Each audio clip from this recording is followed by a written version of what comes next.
that Cindy, see, I have a terrible memory for names. How many times do I have to say that before I read it, by the way? Once? I've said it probably 5,000 times. I know I should remember your name. I've talked myself into having a terrible memory for names. So what is the story Cindy can tell to reinforce how important it is to be on time? Say again? Back to the Future. Why Back to the Future? That's interesting. Well, if you miss the opportunity, it's not going to get back very much. That would be a great story. You're right. Okay, one more, and I don't think I've heard a whole lot from, I've heard certainly from this corner way over there, but yes. I got one that might time that a little bit. How about Patton? Okay, well, George Patton, the warrior? Yeah. What's the point you're trying to make that you will use something from Patton? Well, he was definitely he was able to motivate. No, but what's the point you're trying to make?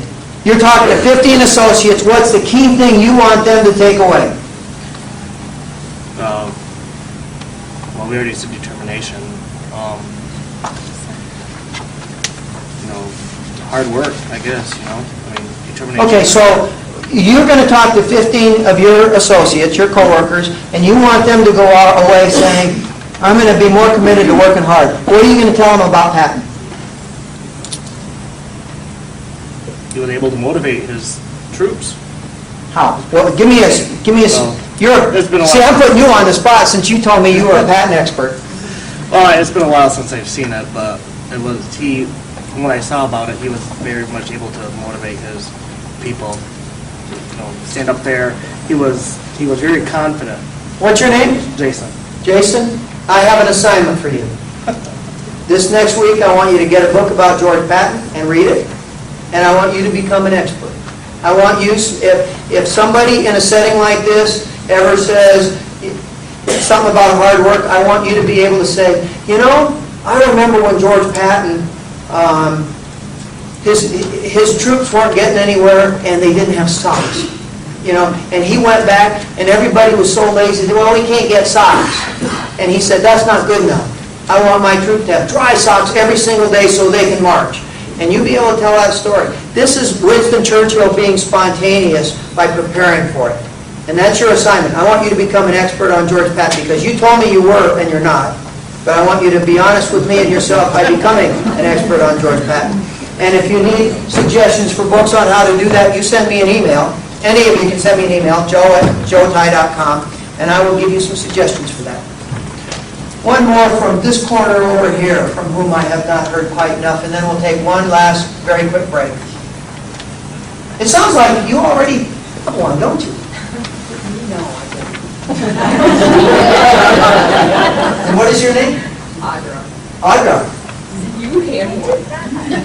What is your name? Nicole. Audra and Nicole have one, and that has to do with finger pointing. You know me.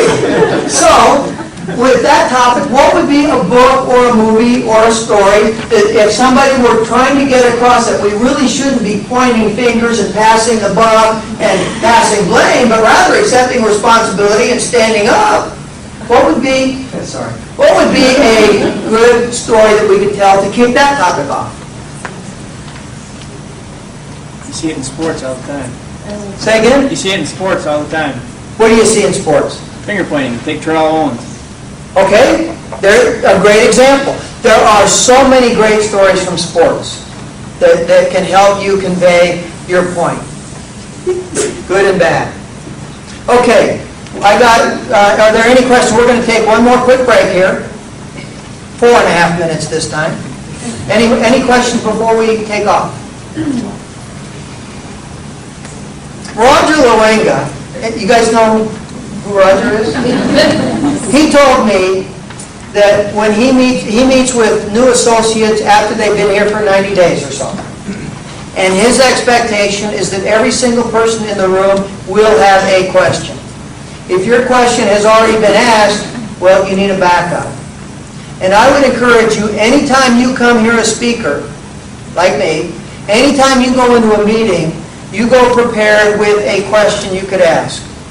And do not be the kind of person who stands up and says, it's all about me, you know. Let me tell, as if you're telling the speaker something important. Well, you know, I read this book, and ask a good question. Joe, how do you deal with forgetting where you are on the stage? It happens. I mean, you're suddenly like, where am I?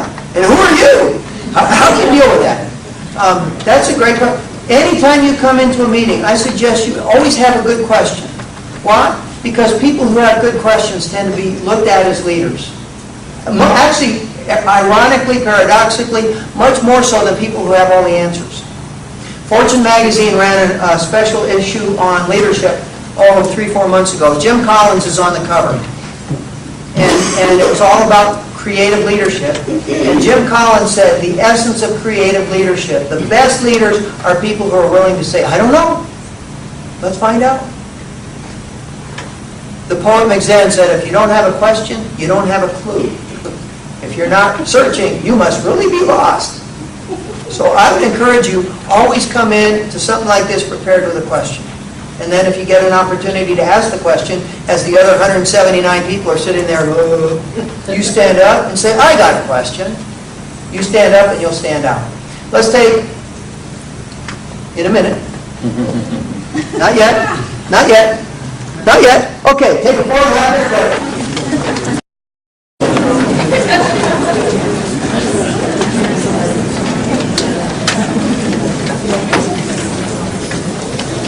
Sometimes you can get stories in some of the strangest places. I was driving through Texas one time, flipped on the radio, and there was a country western station, and I hear this guy sing this song called Prop Me Up by the Jukebox If I Die. What a great song! Lord, I want to go to heaven, but I don't want to go tonight. By Joe Diffie. Now, I've become, I'm not a big country fan, although I have a new client in Nashville, so I imagine I will become one. But I really like a lot of Joe Diffie's songs. But the reason I like Joe Diffie is the announcer, after he played Prop Me Up by the Jukebox If I Die, told this story. Joe Diffie and his band are touring through Oklahoma, and they're playing the little smoky bar scene, and they call a break, and this drunk staggers up to the stage where Diffie is having a beer or something, and he says, man, you're really good. You're too good to be in these little small town hokey saloons. You ought to be in Nashville. And Joe Diffie says, well, yeah, I know, but you know what? It costs a lot of money to get to Nashville. And the drunk pulls out his wallet, takes out a $5 bill and hands it to him and says, now you got money. Now what's your excuse? Diffie went back and told his manager that story. His manager said, I've been waiting for you to be ready. You think you're ready now? Are you ready to stop making excuses? And the rest is history. And there's an awful lot of people. There are people in this room who are great speakers. Probably people in this room who are every bit the writer that the people I saw in the writer's workshop are. There are a lot of people in this room who have an incredible candle burning inside, but they put a basket over it. I know I have, and it's my challenge every single day to try to take that basket off.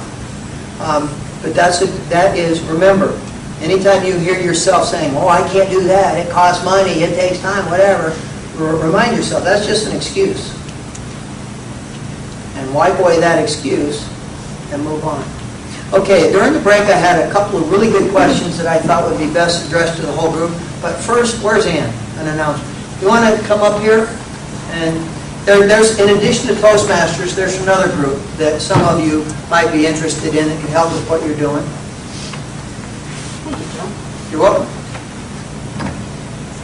Auto Owners also participates with Insurance Women of Lansing. Now, it's Insurance Women of Lansing, but it's not just for women. We will welcome any men that would like to come. Insurance Women of Lansing does various classes, and one of the classes they do is called Communicate with Confidence. One of our Auto Owners Associates, Suzanne, went to... The Spark Plug! Did you go to National? Suzanne made it to National in Communicate with Confidence competition. She was...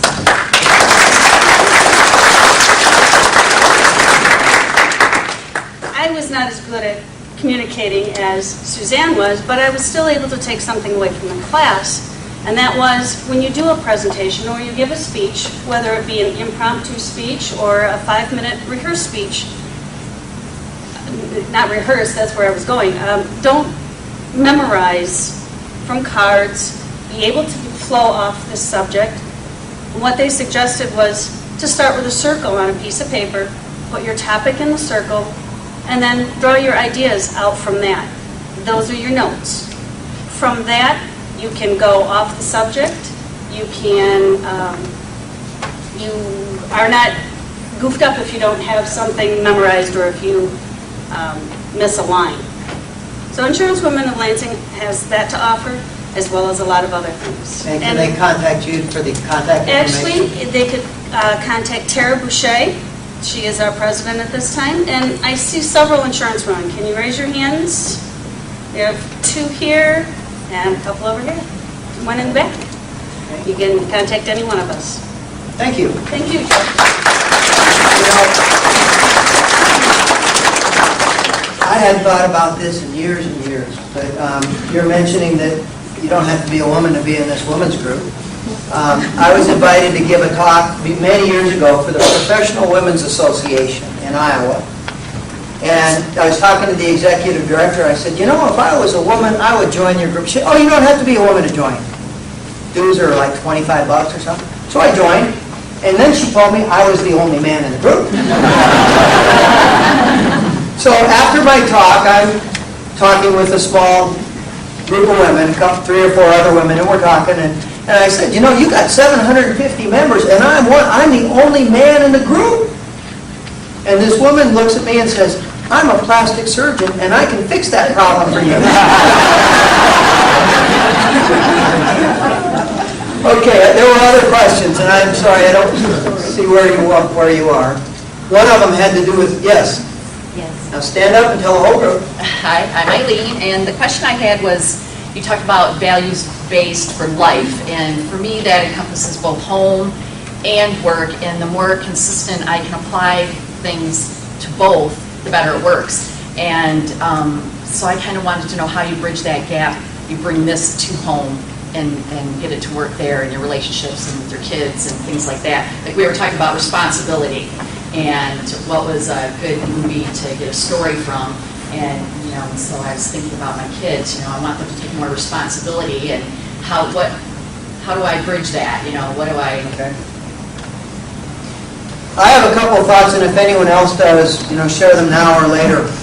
The first thing that I would suggest, Jim Autry is a former executive with the Meredith Corporation, you know, Good Housekeeping and things like that. And now he does a lot of speaking, and he's written some wonderful books. His first book was called Love and Profit, P-R-O-F-I-T. And he writes about love in the workplace and leadership, caring leadership. That's another of his books. And part of who he is, he has a son who's autistic, and that has really shaped part of his life. He writes poetry and includes the poetry in his books. And one of the things he said is, when I was an executive, I spent my entire career asking this question: how do I balance my life and my work? He said, after I retired from Meredith, I realized my whole career I've been asking the wrong question. The right question is, how do I integrate my life and my work?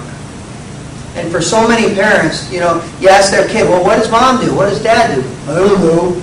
You know, the work's kind of a black box that you disappear into. And what can you do to get your kids involved? Now, I would, as an example, I'd say, well, imagine you do budgets, but I don't understand have a budget.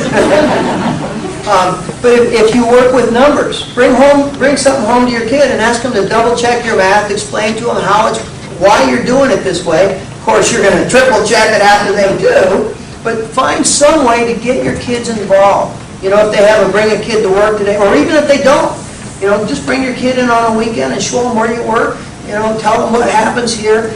Have them feel a sense of belonging to what you do. Here's something else that I would suggest you do. Go to the Pledge Power website, or if there are any other, like the Pickle Challenge, which I'll mention if we get time. Take the Pickle Pledge. I will turn every complaint into either a blessing or a constructive suggestion. If you want that, you send me an email and I'll send you JPEG or a PDF or one of those fancy files, and you can print it out. Put it on the fridge. The Self-Empowerment Pledge. Go to the Pledge Power website, print a copy out, post it on the fridge where your kids can see it. And when they say, "What's that?" say, "That's something I'm doing for myself and nothing more." Don't give them a lecture. Don't talk to them about it. Just say, "That's something for me." If you keep making the promises, you will start changing your attitudes and your behaviors, and they will see this. And the best leadership is leadership by example. So I'd say the best thing you can do is be a good example. One last thing that we used to do. We'd be driving somewhere in the car. This is the days before CDs, we would put in a cassette tape of Earl Nightingale or Zig Ziglar or something. You hear in the back of the car, Annie and Doug, "Oh God, not Zig Ziglar again." What do you think we hear today now that they're 22 and 25? "Well, you know what Zig Ziglar said, Dad." So just shove it down their throat, put a tape in, a CD in, play it. They'll absorb some of it. Okay, what was it? Someone else had a question, and I'm sorry, I don't see where you are. It had something to do with being shy, as I recall. Yes, stand up. Not shy. But I always find I do a lot of training in the classes here, and the first 3 or 4 minutes when I get up there, it doesn't matter. I'll either get real breathy, or I'll get where I'm going a mile a minute, and they're not. And I just want tips on how I can, I've tried the deep breath before I go up there and that, and it doesn't. I can hear it starting right now. It doesn't always work. So I just wondered if you had any tips you could share. Join Toastmasters. That was my problem before I joined. There you go, join Toastmasters. I would have said take a deep breath, but you'll probably hyperventilate and pass out. Well, a couple of things. One is try to start out with a bang. Do something that causes you to burn off some adrenaline. Come in and say,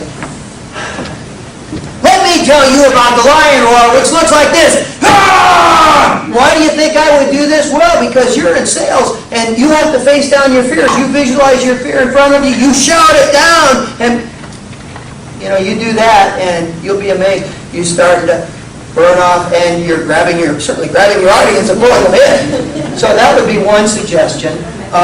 Walk. 10 minutes before, walk around the outside of the building as fast as you can. See yourself giving that talk, telling your story or whatever. Then come in, relax. The other thing I would say is to some extent, well, to a full extent, that's really a good thing. If you weren't nervous before you went out to give your talk, that would mean you don't care enough. The reason you're nervous is you really care. You care what you want to reach these people. You care what they think. That's why your heart's going. If you didn't care at all, you wouldn't be nervous. It wouldn't be a problem. So, just acknowledge that. Every speaker, Henry Fonda, the great actor, used to throw up before every performance on Broadway, even into his 70s. I was a speaker's showcase. This is a high-pressure audition for speakers. Speakers bureaus will have speakers come in, and then they have a room full of their best clients, and you have 15 minutes to do your best stuff. I can't even say hello in 15 minutes. And then hopefully they hire you, and if they don't hire you, the speakers bureau says, well, you must not be very good, and they don't have you back. So you feel like you're under a lot of pressure. I've only done 2 of them in my whole life. I doubt I'll ever do another one. The first time I did one, there was another guy on the program whose topic was stress management. I got done with my 15 minutes. I head down to the men's room. He's in the afternoon session. He's down there throwing up. I wanted to say, is this one of the techniques you're going to teach us? He got up on the stage. He gave a great talk. He probably felt like a total fake on the inside. But like they say at AA, you've got to fake it till you make it. And he's gone on to to create a career as a speaker and an expert in stress management. He had to overcome that big boss man up in his head saying, you can't do this. And he started out doing it by throwing up. I don't know if he's still doing that, but he had to work, I don't recommend that, by the way. He had to work his way through that. Any other questions? Yes? Hi, I'm Karen. Hi, How Karen. about the example you gave just before break about when you're giving a talk and all of a sudden you get like a mind blank and you can't really think straight, get nervous? How do you get to that? If there's an easy answer to that.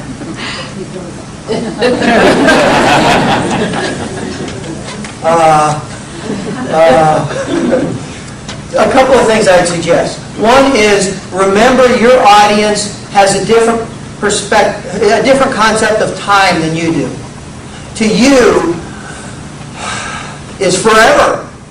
You can mentally see people heading for the doors, and all they're seeing is you stopping to take a breath. Stop, take a breath, remind yourself, oh yeah, I'm in Lansing, and these folks are, take a breath.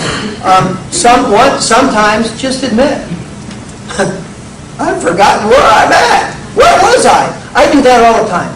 Because, and here's what I do. I say, you know what ADD is? I don't have ADD. I have RB ADD. Really bad. And I forgot where I am because I was off somewhere else. Remind me, where were we at? Oh yeah, Lansing. And what were we talking? Oh yeah. So I'm right up front, but I try to make a joke out of it. That could work for you. The other thing that Winston Churchill did, he always had, and I do. I may or may not refer to them, but I always have my notes. And so if I sort of forget where I'm at, or what do oh yeah, I haven't covered this one yet. That's another reason that I love handouts, note-taking handouts, because in addition to giving you something to write on, I take my copy of the note-taking handout and I write down in block letters the key points that I want to make. And if I forget where I'm at, I can kind of look at it and says, oh yeah. And if I've practiced, if I know what it is, all I need is one key word. Joe Diffie story. Just Diffie. Then that launches me off onto the next thing. Any other questions? Yes? Your name is? Juan. Juan. My name is Juan. What is a good way to get people back on track if you are conducting a meeting and people do start asking questions, and then before you know it, you might be standing there for 5 or 10 minutes because they're just talking. It might be your boss and your boss's boss and your boss's boss. How do you do it without being rude? He just walked in and sat in the back of the You just room. get sit there. How do you get through that, or just get everybody back on point without being rude? Yeah, that's a great question. Sometimes if you say, now, let me just summarize what I hear you saying, and then you look at somebody else and say, what do you think, or you move on. Just finding a tactful way to cut people off, I think, is a good skill to develop. I don't know, what else? What would you do? You're in a meeting and someone's carrying on and on. What would you do? I've used an agenda. I'm sorry? I've used an agenda. Okay, This is what I want. that's a great point, but you know what? It's not on the agenda today. Something that I often do, if somebody, like in an audience like this, starts to carry on, I'll cut them off. I'll say, you know, that's such a great question that I really don't want to give you just a shoot from the hip answer in front of this whole audience. Please catch me at the break, and let me give you a more thoughtful answer. And that's another thing you can do. That's really a great point. Let's put that on the agenda for the next meeting. That's too important to shoot from the hip now. Let's put it on the agenda for the next meeting so we can all think about it, and we'll get, what's your name again? Yes. Me? You. Me? Yeah. Oh, Jason. Jason. We'll get Jason to do some research on George Patton for us and tell us what Patton would have done. Now, one more thing. Please stand up if your name is Jason. Oh my God. Okay. Please sit down if today is not your birthday. Okay. 1, 2, 3. Happy birthday to you. Happy birthday to you. Happy birthday, dear Jason. Happy birthday to you.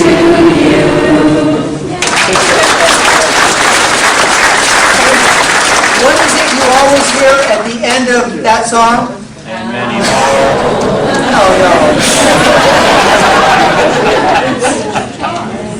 No. What do you hear people calling out from the audience? Take it off.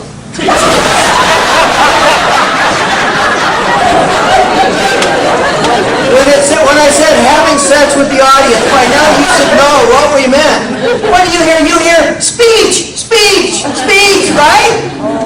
Oh, no.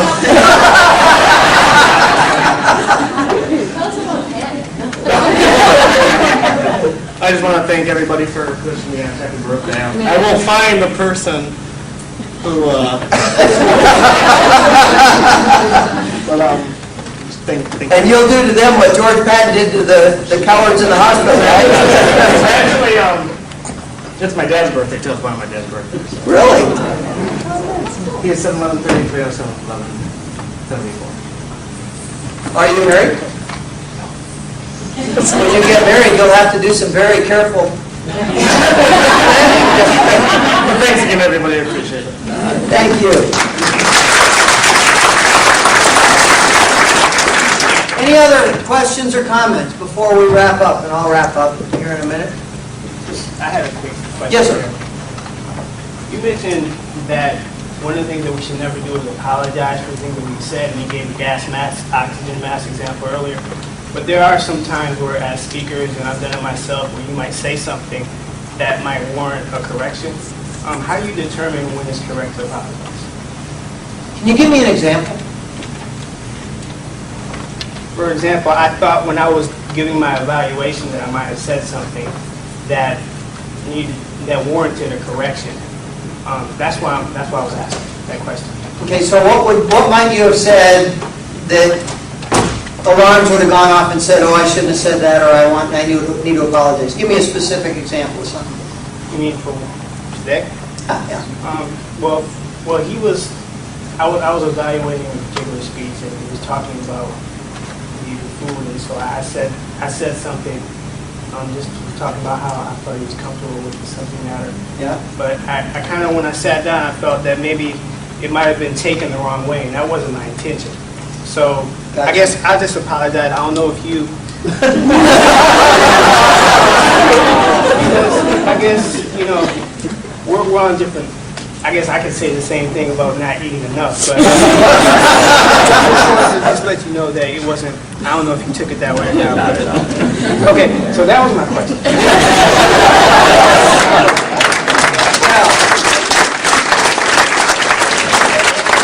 First thing I would say is it takes a lot of courage.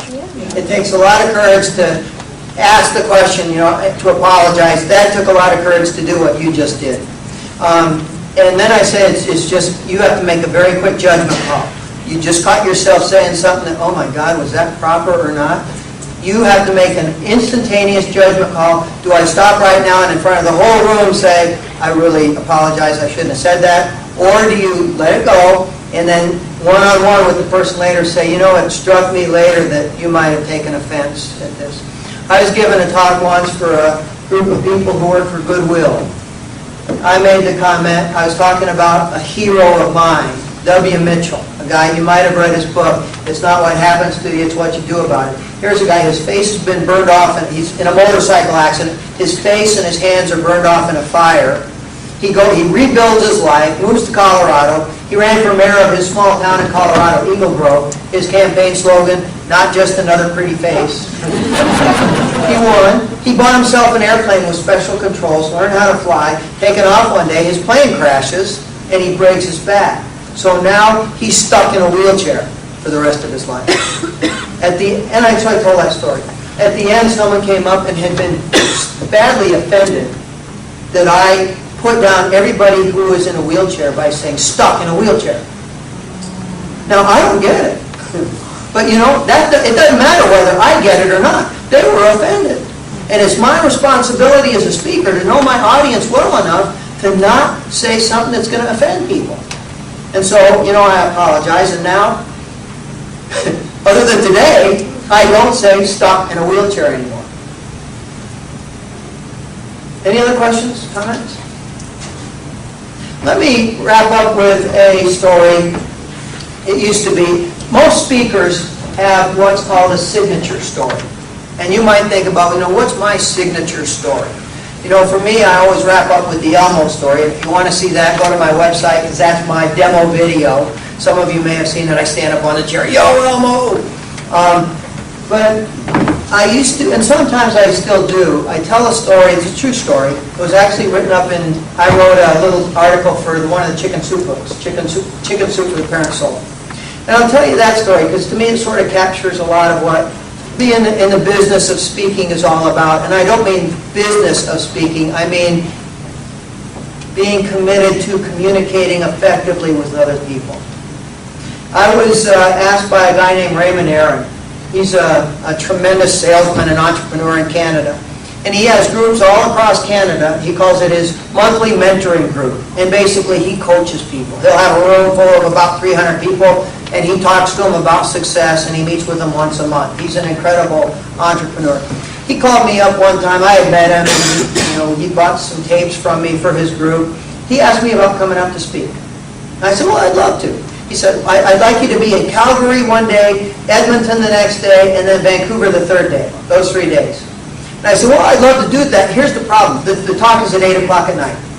I said, here's the problem. I always want to be somewhere the day before, and I can't because I'm committed that day. I'd have to fly in that day, and I could get into Calgary by like 6 o'clock, but I'm a little concerned, with just that 2 hours. He said, hey, we're entrepreneurs. We understand the concept of risk. If you don't make it, you don't make it. No big deal. So I agreed to do it. So then I think, I'm going to be in Calgary and Edmonton and then Vancouver on a Thursday. I'll just take my son Doug along with me. He was 14 at the time. I'll take Doug along with me and we'll stay in Vancouver for the weekend. There's probably all kinds of things to do. And there were, we went rafting one day and we climbed up Whistler Mountain one day. So the morning that we were supposed to catch my flight, Doug and I head to the airport. And my flight's been canceled. No problem. I got a backup. I go to my backup, and that has been delayed so badly that I'll miss my flight from Chicago, bless you, from Chicago to Calgary. No problem. I got a third backup. That one also is canceled. So I charter a private plane to fly me to Chicago. I've missed my Calgary flight, but I discover I can catch a flight from Chicago to Toronto, and in Toronto I can catch a flight to Calgary that will get me in at 7. And it's about an hour drive from the airport to where they're at. So I call up Raymond, here's the deal. He said, fine, no problem. You've heard that before, right? So we get to Toronto, and I get hung up in customs because I'm bringing in boxes of tapes to sell. And I hadn't even thought about, what's customs going to do. So they took all my stuff, and they hang us up for an extra hour. Finally, they let us go. We go running to the gate just in time to see our plane backing out. Now, Doug is far more high-strung than I am. He's in tears. And I'm talking to the lady behind the counters, Air Canada, bless their hearts. And I say, look, can you help me charter a private plane? I've got to get to Calgary. Can you help me charter a private plane? She said, you don't want to do that. I said, well, I know I don't want to, but I got to get there. Can you help me do that? She said, let me make some phone calls. She comes back and says, Mr. Ty, it's all set. We have a private plane chartered for you if you want it. Leaving Toronto here in the next 30 minutes. It will get you to Calgary 30 minutes after our next scheduled flight for which you now have a ticket, and it will cost you $4,500. Do you want me to book that? Now, you don't have to be an actuary to figure out this math, right? I said, no, ma'am, we'll just take our... So I call Raymond up. I said, look, it looks like I won't get there till about 10 o'clock. He said, no problem. I can entertain people for a while. Doug and I, bless her heart, the lady at Air Canada, we had like seats 38, G, and F. She put us in first class, no extra charge. She said, you're going to be in a hurry, aren't you? We'll put you up in first class so you can get off the plane quick. We sat behind these two really obnoxious businessmen, big guys, and they were like, well, I bought 3 million shares of IBM in '82. The other guy says, well, that's funny because I bought the whole damn company. It was sort of... And as we're getting off, they're in front of us, and they're sort of waddling down the aisle, the jetway like this, and I said, "Excuse me, can we get by? We're really in a hurry." They ignored me totally and wouldn't let us by. We get up to the end of the jetway, and there's a lady in a blazer with a red rose, nice white shirt and a tie. She says, "Are you Mr. Ty?" I said, "Yes, I am." She said, "And this must be your son, Doug. They called us from Toronto to let us know you were coming. Mr. Ty, your limo was out front waiting with the engine running and the trunk up, and we're going to bring you through the VIP door here because you don't have time to go with the ordinary people. The last person through this door was President Clinton." He said, "What?" We're walking toward the VIP door. I look down at Doug. He's looking over at these two businessmen going.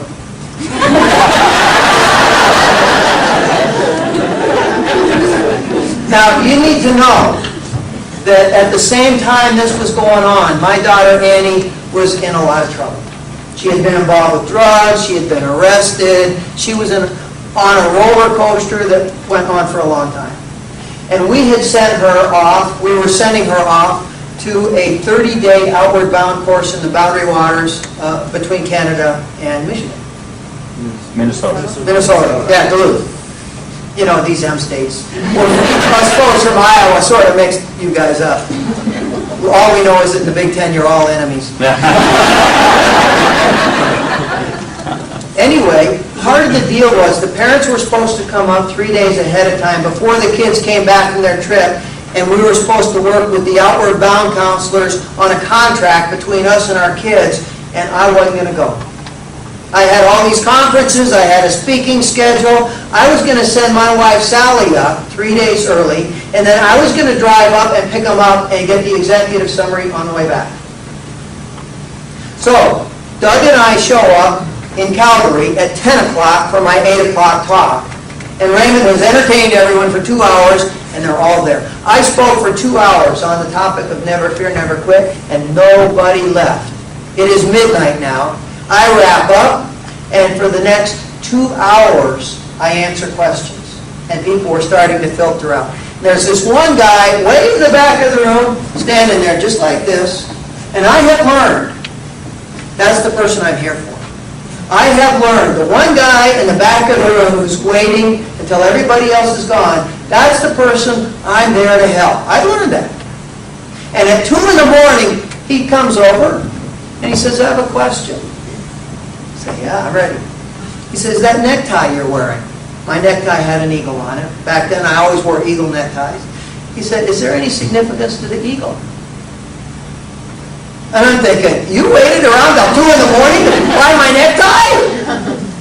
I said, "Well, yeah, you know, the eagle's a magnificent bird, and the Never Fear, Never Quit logo has an eagle in it, and there's an eagle in the story." And I tell him a little about it. I said, "Why do you ask?" He said, "Well, the eagle's very special in my family. You see, when my boy was diagnosed with leukemia, we adopted the eagle as our mascot. That was our source of courage and inspiration during that very hard time." And he said, "We had eagles all over our house. We had pictures of eagles up on the wall. We had eagle feathers. We had books about eagles. That was our inspiration during that hard time." And he said, "My boy ultimately died. You know, he lost the fight." And he said, about a year later, my wife and I, still very grief-stricken, were out with some friends on a lake in the middle of Canada, and this giant eagle flew down out from the mountains right to our boat. And he flew around our boat for about an hour. And he did things we've never seen an eagle do before. He was buzzing the boats and doing loops and squawking at us. And he said, we just knew that our boy had come back to us. And the only way he could to tell us he was okay, that we could let go. And he said, you know, since then, everything's been different. We still have grief, but it's a different kind of grief. Now it is a much more accepting grief. And I'm thinking, good grief, what on earth could I possibly say to this man I'm here for? What could I say to add to that? Then he did something that let me know I had the roles reversed.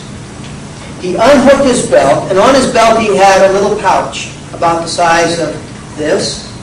And he pulled it off, and he hands the pouch to my son Doug. And he said, Doug, my boy also had a collection of knives, very fine titanium knives, big hunting knives, and he had this little pocket knife. And he said, I've carried this knife on my belt every day since my boy died.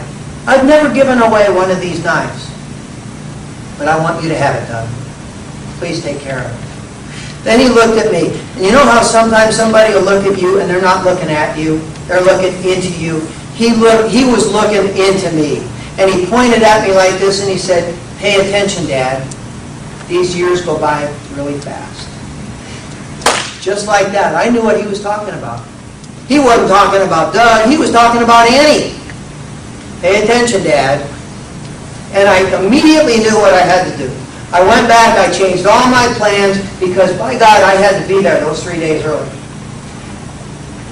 And you know what happened? The bus comes back with those girls, coming back from their outward bound trip. I had planned to tell this. Annie gets off the bus, and she and her friends have pins that say "Never Fear, Never Quit." And I thought, my God, what if I hadn't been there? And you know what? I guess the lesson is, you just got to pay attention. You know, there's people who are going to come into your lives who are going to touch you in ways you never could have predicted. But the other thing I would tell you, and I hope the reason you're here today, is that sometimes that's going to be you. That'll be you in that role. And you will touch somebody's life you may never know. I tried to find this guy. Can't find, I know his name. Raymond Aaron doesn't know where he is. Never been able to find him. But he touched my life in a very important way. He'll never know it, maybe. You may never know.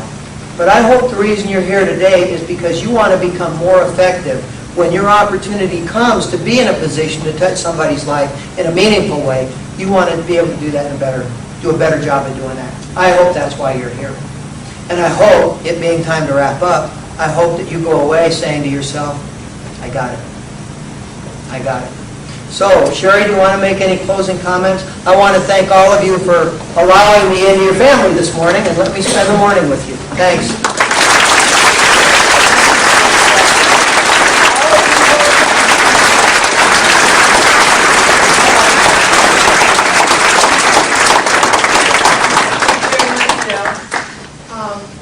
Everybody, good morning. We got a lot out of the program this morning.